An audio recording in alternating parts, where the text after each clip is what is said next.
are watching UNO with Dr. Ambrish Saxena. Hello students, today is Wednesday 9th of October 2019. You all would have noticed what happened last week in Mumbai. 2,000 trees were cut in RA forest, and despite everybody's concern for climate, right from High Court of Mumbai to the Supreme Court of India to Maharashtra Sarkar to BMC in Mumbai to the central government, the falling of trees happened. But then there is one good news which is coming from Government of India. The Government of India is coming out with a policy which we can call the Green Wall of India. What is this Green Wall of India?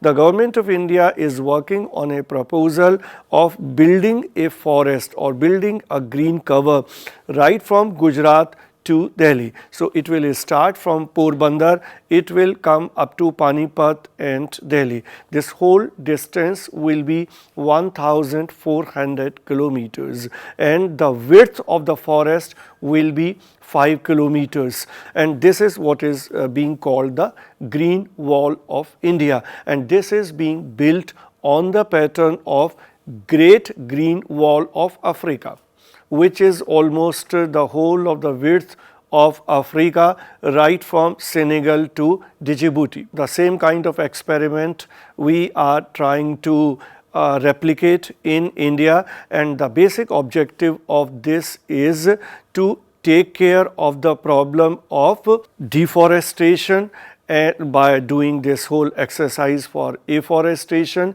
and also to deal with the problem of the desertification. What is this desertification? Desertification is when the green land, the good land, fertile land is converted into a desert.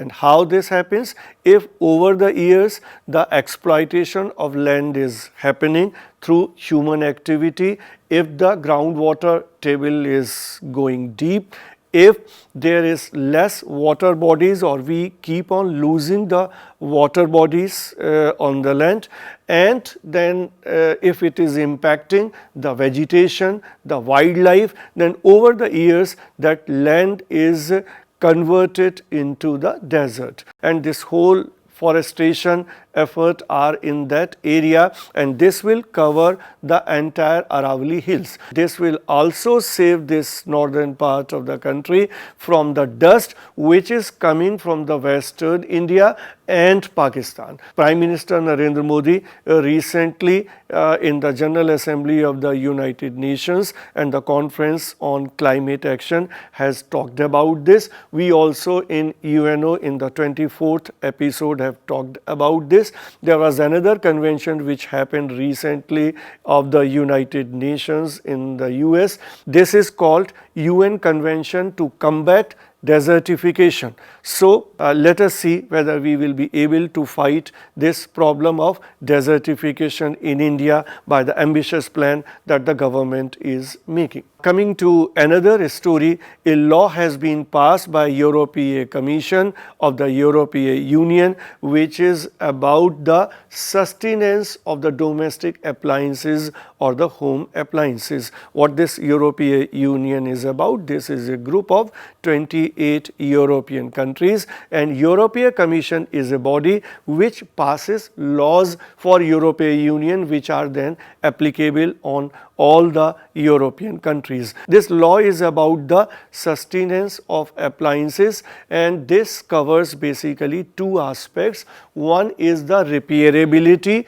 and other is the recyclability. This means this is a law which is asking for the right to repair the appliances that we have in our country. So this comes an strange thing. If we look at this problem from India's perspective, then it might be strange, but the way the things happen in Europe and the US, and gradually the same kind of conditions we might be facing very soon, wherein if any appliance is not working properly, then it is discarded or abandoned. Now what happens once it's done? It converts into the e-waste, and this e-waste is a very big problem in India. Now the European Commission has made this law, so we can hope that the same law will be made in the US and in Asian countries as well, because most of such kind of laws are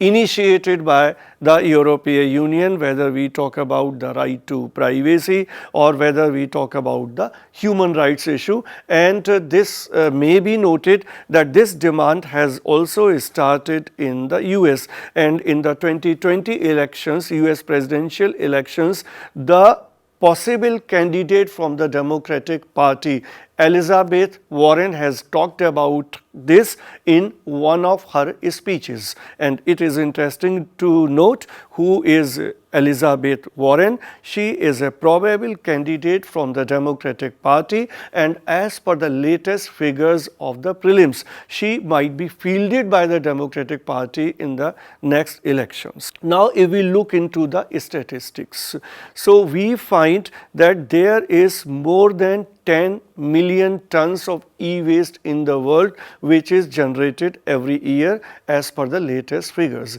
56% of this total electronic waste or the e-waste, that component comes from the home appliances, and that is how EU has become concerned on this aspect and has come with a law. If we look into the figures of the e-waste in India, that is more than 2 million tons every year, and we rank 5th in this area.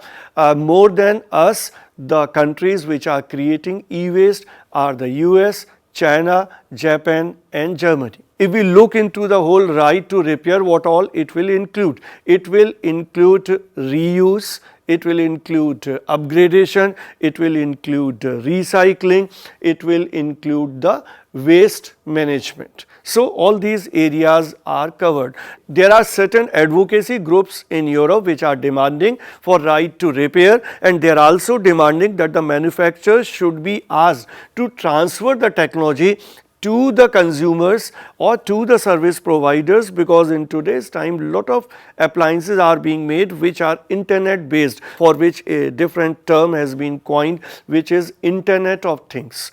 So there a software is actually handling the complete appliance. So if that software is not available, and even if your appliance is working properly, then that is of no use. But the manufacturers do not seem ready for that, because their plea is that if this happens, they will be converted into a service provider, not the manufacturer. So their whole focus will be less on the manufacturing and selling of the product, and more will be on the repair of the products which they have already sold. And manufacturers also take the plea that because of this change in the technology that we are talking about, because of this, if repair is happening and if the very sophisticated technology is being used in the appliances, then that may prove hazardous. Now let us see how this right to repair will be unfolded in different parts of the world